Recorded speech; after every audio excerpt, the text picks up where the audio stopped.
Ryan, thanks a lot for this time. Just a couple of questions. I know you guys were down at in Austin, Texas, for South by Southwest. Yes, we were. Why was it important for you guys to head down there? Well, it's a really great event, and there are a lot of great panels there. But I think even further to that, there are pretty much a who's who of social media interactive people there through the event, and so it's a really great time to be in town, talking to these people, and just for us, letting them know about what's going on with Hootsuite as a product and where we're heading with it.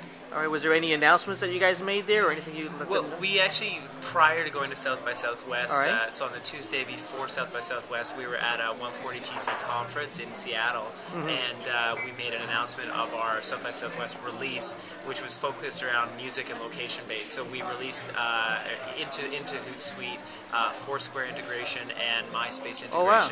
and that was really well received. We trended on Twitter with it, had right up on Mashable, Scobalizer picked it up, so a lot of great mentions, and it seemed like people were really happy to see that being added to the dashboard.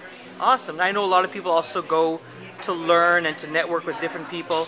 Was there any panels that really caught your attention that you took something away from? Yeah, I caught really briefly a couple of panels. Saul Cole's panel on community moderation and social media was really interesting. All right. Ev Williams, the Yeah. CEO of Twitter, gave us a great shout out for Hootsuite, and so that was really Oh, nice cool. to hear as well. Awesome.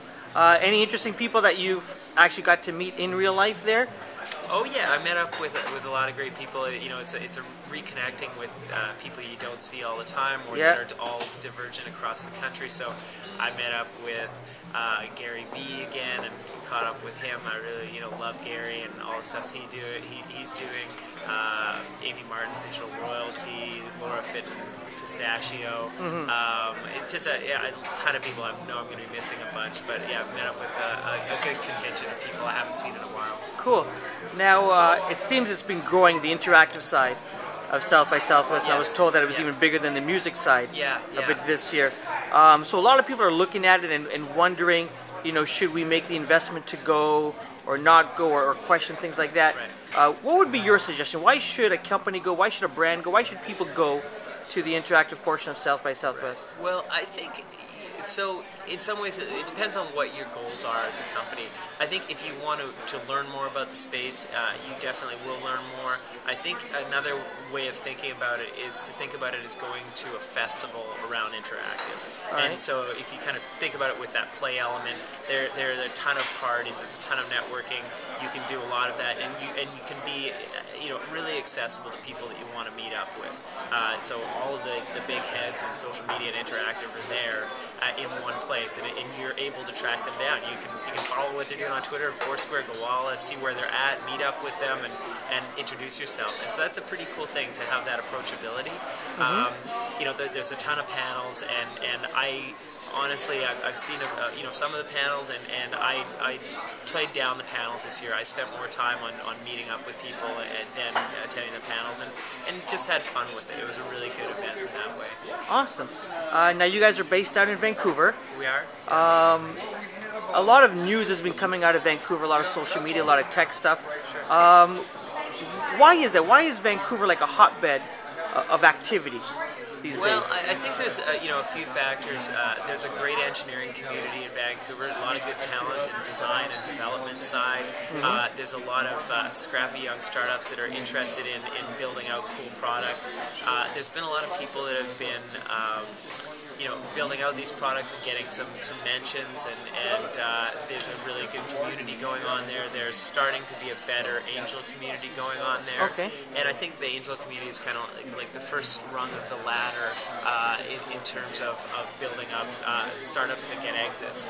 And I think the other thing that I have to mention is the Boot Up Entrepreneurial Society. They're doing really good things with kind of raising awareness in the area as well. I see, good.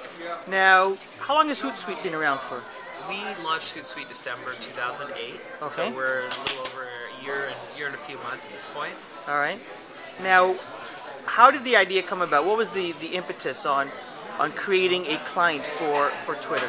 So Hootsuite came out of the parent company Invoke, Invoke's been around since 2000. I founded Invoke as a services company.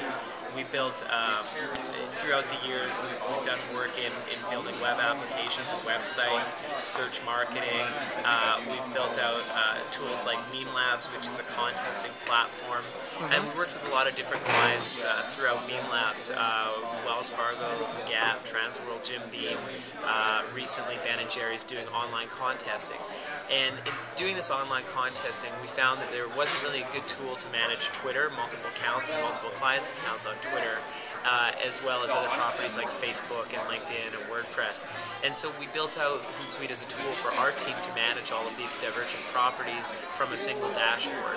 And it's evolved since then. We started with Twitter, and as I mentioned, we have these other social media channels involved. And we also felt it was really important to build in analytics so people could see what's going on with the messages they send out. So we're able to, through our Owly URLs, give them really good analytics so they can see the number of retweets, number of clicks that their URLs are getting through the social media properties. And it's been really well received. We have a lot of Fortune 500 brands using us, a lot of publisher brands, not Wells Fargo, that's a Meme Labs client. We have People Magazine, AOL, Revision 3, the Times family, Hearst family of products, a lot of retail properties, and other brands like the White House use us, or other organizations like the White House are using us, a lot of power users. So we had really great pickup and adoption, and because Twitter is so viral, we see a lot of viral growth in our user base. People, when they send a message, it gives attribution to the client they're using, and we see people learning from other people what they're using and picking up Hootsuite to use as well. Awesome. Well, I appreciate the time. One last question. What are you guys working on next? I'm not looking for your secrets, but what are you guys working on next? What can the community expect from Hootsuite in the next couple of weeks, couple of months? All right, well, coming up features, we're doing a lot of work around our team workflow. We're really extending that. We're working on assignments, so people are going to be able to assign messages that need kind of attention. So looking at messages that people need to get assigned to a support desk or a sales team or a marketing team or a management team, being able to do that assignment. As well, we're really going to be beefing out our analytics component, showing more to people, and those are kind of the next pieces that we have coming up. Awesome. Thank you so much for this. All right, thank you.